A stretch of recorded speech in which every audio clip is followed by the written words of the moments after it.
हा प्रश्न आहे आणि तिथे जर पैसे मिळाले असतील तर त्याच्या संदर्भात गुन्हे दाखल झाले की नाही हा प्रश्न खऱ्या अर्थाने त्या ठिकाणी आहे. त्याच्यामुळे अशा तऱ्हेने एकतर्फी गुन्हा दाखल होणं हे चुकीचं आहे असं मला वाटतं. पालकमंत्री असं म्हणाले की युती तुटण्यामागे रवींद्र चव्हाण असं जर निलेशने म्हटलं तर त्यांना बाकीचे नेते शिंदे शिवसेनेचे का बोलत नाही, त्यांना एकटं पडण्यात येते असं निलेशाने म्हटलं. नाही, असं बिलकुल नाही आहे.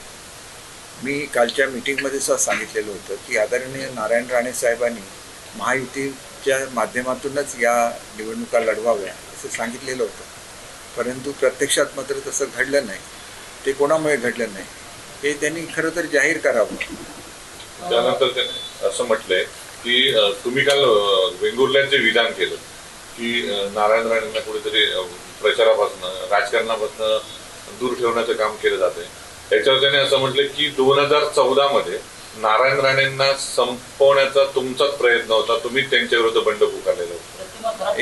एक गोष्ट अशी आहे की माझा लढा हा कुठल्याही व्यक्तीच्या विरुद्ध नाही हे मी अनेक वेळेला ठासून सांगितलेलं आहे. शांततेसाठी तो लढा होता आणि त्या लढ्यामुळे शांतता प्रस्थापित झाली सिंधुदुर्गमध्ये. पूर्वी सिंधुदुर्गमध्ये नेहमी जाळपोळ व्हायची, भांडणं व्हायची, मारामाऱ्या व्हायच्या. त्याच्यानंतर कधीही असं झालेलं नाही आहे आणि ती शांतता प्रस्थापित झाल्यामुळे तो लढा तिथं पूर्णत्वाला गेलेला आहे. त्याच्यानंतर मी कोणाच्याही विरुद्ध व्यक्तिगत काहीही बोललेलो नाही आणि पुढे सुद्धा बोलणार नाही.